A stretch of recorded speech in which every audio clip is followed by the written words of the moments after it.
सो hi guys, कैसे हो आप लोग। बहुत अच्छे होंगे, मैं भी बहुत अच्छी हूँ। आप लोगों का मेरी मम्मी के चैनल पर स्वागत है और मम्मी जो आप लोग की न्यू स्टोरी लेके आ चुके हैं, तो चलो शुरू करते हैं। तेरी न्यू स्टोरी लेके आ गई हूँ और ये स्टोरी भी है मेरे बड़े भाई की। तो एक दिन बताया तो था मैंने, अपने मेरी पहली वीडियो में देखा होगा, मेरे भाई की वीडियो डाली थी कि मेरे भाई ड्राइवर है। तो एक दिन क्या हुआ, मेरे भाई ने नाइट की शिफ्ट के लिए तो मना कर दिया था, बट एक नाइट के लिए मेरे भाई को बहुत जबरदस्ती के लिए बुलाया गया, अर्जेंटली के लिए, कि अर्जेंट मेरे भाई के लिए बहुत, मेरे भाई से बहुत रिक्वेस्ट की कि अर्जेंटली विक्रम आपको आना है, विक्रम आपको आना है। की ड्राइविंग बहुत अच्छी है, वो इतनी दूर जो लेके जाता है इतनी अच्छी चलाता है, पानी की तरह गाड़ी चलाता है बिल्कुल। तो मेरे भाई से खूब रिक्वेस्ट करी कि देखो भाई साहब आप ही को लेके चलूंगा, देखो और पे मेरे को विश्वास नहीं है, मेरे को अर्जेंटली पहुंचना है कहीं पे। तो मेरा भाई मतलब गाड़ी उनकी जहाँ खड़ी थी वहां तक तो मेरे भाई को स्कूटर लेके जाना था, कि उन्होंने बता दिया कि हमारी गाड़ी वहाँ खड़ी है तो वहाँ पार्किंग में, तो वहां से लेके आप सीधे हमारे घर आ जाना। तो मेरे भाई ने उनकी रिक्वेस्ट पे उन्होंने मान ली। तो मेरे भैया रात को 11:15 बजे निकल गए घर से। वहां पहुंचते पहुंचते पार्किंग में उनको फिक्स 12 बज गए थे। गाड़ी निकाली, उनके घर के लिए रवानगी दी।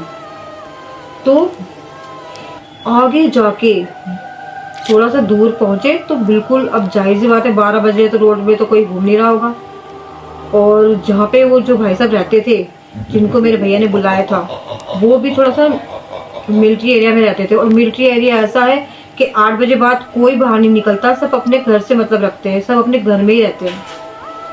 तो उनके मतलब उनका घर 20-25 मिनट मतलब आधे घंटे के इतना था, आधे घंटे दूर था।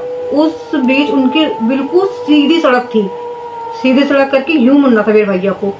वो सीधी सड़क पार करनी मेरे भाई को भारी पड़ गई। अब आप पूछोगे क्यों और कैसे। बीच सड़क पे बीचों बीच एक लेडीज चले जा रही है बिल्कुल व्हाइट साड़ी में। मेरा भाई बोला कि ये इधर हो रही है ना उधर हो रही है, मैं इतनी देर से हॉर्न बजा रहा हूँ, मेरे को साइड ही नहीं हो रही है, मेरे को पहुंचना है, मैं लेट हो रहा हूँ, मैं आवाज भी लगा रहा हूँ, जितना मैं उसके पास जा रहा हूँ उतना वो मुझसे दूर जा रही है।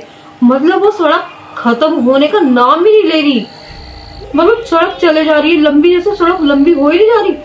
वो मतलब वो जब मेरे भाई को टर्न मारना था वो टर्न आ ही नहीं रहा है, वो सड़क अपने आप लंबी हो जा रही है। और मेरे भाई बोल रहा है मैडम साइड में हो जाओ, मुझे लेट हो रहा है मैडम। वो मैडम को कोई आवाज ही नहीं आ रही, बीचों बीच रोड पे चले जा रही है, चले जा रही है, चले जा रही है। और वो रोड, मेरा भाई कह रहा है इतनी लंबी कैसे रोड हो गई, आधा घंटा तो मुझे नहीं हो गया। और उनका फिर जिनके जो जिस भाई साहब ने रिक्वेस्ट की थी मेरे भाई से, तो वो भाई जी का फोन आया कि भाई आप कहाँ रह गए, आपको कब फोन किया था अब तक नहीं आए, आप अर्जेंटली मुझे पहुंचना था। भाई साहब मैं पहुंचने वाला हूँ, आपकी आधे घंटे आपके जो बाहर की सड़क है मैं वहीं खड़ा हूँ, वहीं गाड़ी चला रहा हूँ। वो पता नहीं रोड ही कैसी है जो खत्म होने का नाम ही नहीं ले रही। और एक लेडीज है जो बीचों बीच चल रही है, और मैं कब से कह रहा हूँ साइड हो जाओ साइड हो जाओ, वो सुनती भी नहीं है और अपने चले जा रही है। कह रहा भाई साहब आप कौन सी रोड पे हो, बिल्कुल सामने सामने जो टर्न लेते यू टर्न मतलब वहाँ लेते हैं उस रोड पे खड़े हो आप।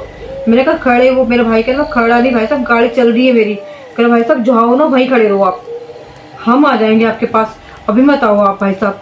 कह रहा भाई मेरा बोला क्या हो गया भाई साहब। कह भाई साहब आप डर जाओगे, मैं मेरी गलती हो गई, मेरे को आपको बताना भूल गया कि इस रोड पे एक लेडीज है जो बेमौत मर गई थी एक्सीडेंट से, बिल्कुल कुचल दिया था उसको, मतलब ऑन द स्पॉट खत्म हो गई थी वहीं की वहीं। उस लेडीज की आत्मा घूमती। और मैंने भाई साहब टाइम भी नहीं देखा, बे टाइम पे आपको बुला लिया। मेरे भाई से बहुत माफी मांगी उन्होंने कि भाई साहब आप जहाँ खड़े हो वहीं खड़े रहो। फिर मेरे भाई से बात करते करते मेरे भाई की मतलब नजर मिली ना, एक पीपल के पेड़ के अंदर घुस गई। एक पीपली का पेड़ था, पीपली कुछ, उस पेड़ के अंदर घुस गई। मेरे भाई ने बकायदा देखा, उस पेड़ के अंदर घुस गई। और मेरे भाई के तो पसीने छूट गए, क्योंकि एक हादसा तो अभी बीता नहीं था मेरे भाई के साथ, दूसरा हादसा और हो गया कि ये क्या हुआ भाई। थोड़ी देर के लिए तो बिल्कुल चुप हो गया, पीछे से हेलो भाई साहब, हेलो हेलो हेलो। मेरे भाई क्या बोले, मेरे भाई ने तो ऐसा दृश्य देख लिया कि वो तो चलते चलते जहाँ तक उसकी हद थी वहां तक पहुंची, और वो उसके बाद वो पीपली के पेड़ में घुस गई अंदर। वो मेरे भाई के पैर ठंडे बिल्कुल। मेरा भाई कह रहा भाई साहब मैं तो जहाँ खड़ा हूँ मैं वहीं खड़ा रहूंगा, मैं नहीं आ रहा आपके घर, अब आप ही को आना पड़ेगा मेरे पास, मैं नहीं आऊंगा अब आपके पास। मेरे भाई ने सारे दरवाजे बंद करे और भैया चुपचाप बैठा रिया। और वो तो जिसकी वो बोली कुछ नहीं, बस चले जा रही थी, चले जा रही थी, चले जा रही थी। और जैसे उसकी हद पार हुई वो पीपली पेड़ के अंदर घुस गई। ये मेरी भाई की किस्मत अच्छी थी कि मेरे भाई उसको आवाज लगा रहा, अगर वो पलट के देख लेती तो फिर शायद भगवान गलत ऐसा कुछ ना बोलना चाहती। फिर वो मेरे भाई को लेने आ गए थे, मेरे जो बुलाया था भाई साहब ने। फिर वो कोई अपना व्हीकल से कुछ था उनके पास, मेरे भाई को ले गए घर में, थोड़ा चाय पानी पिलाई। फिर थोड़ी देर बाद निकले वो लोग वहाँ से। और मेरे भाई से खूब माफ़ी मांगी कि भाई साहब मेरी गलती हो गई, मेरे को बताना भूल गया कि इस रोड पे ये लेडीज़, हमारे यहाँ सबको पता है कि ये लेडीज़ घूमती है, किसी को कुछ नहीं कहती है, बस चले जाएगी जहाँ तक इसकी होती है ये फिर चली जाती है। और मेरे भाई ने कहा इसकी हस्बता कहाँ है, इस पेड़ पे दिखाया बाकायदा कि भाई साहब ये पेड़ में घुसी थी वो, क्योंकि वहीं से तो वापस उनको आना था। तो भाई साहब इस पेड़ में घुसी है वो, इस पेड़ में जाकर देखा मैंने उसको, एकदम से शट यूँ घुसी है जैसे किसी ने एकदम से खींच के पकड़ लिया उसे। बस मेरे भाई आगे भी मैंने पहले पिछली कहानी में भी मैंने यही बोला था कि भाई साहब अब जो भी मेरे भाई साहब हैं, मेरे बड़े भाई हैं, मेरे छोटे भाई हैं, जो भी ड्राइवर है, प्लीज़ नाइट शिफ्ट करो मगर देख के करो, क्योंकि बुरी शक्तियाँ रात को बहुत डोलती हैं और ख़ासकर हाईवे में ज़्यादा डोलती हैं। बस मेरी आज की कहानी यही समाप्त होती है। आपके लिए न्यूज़ स्टोरी लेके आती रहूँगी। मेरे वीडियो को लाइक, कमेंट, सब्सक्राइब, शेयर सब कर दिए ना।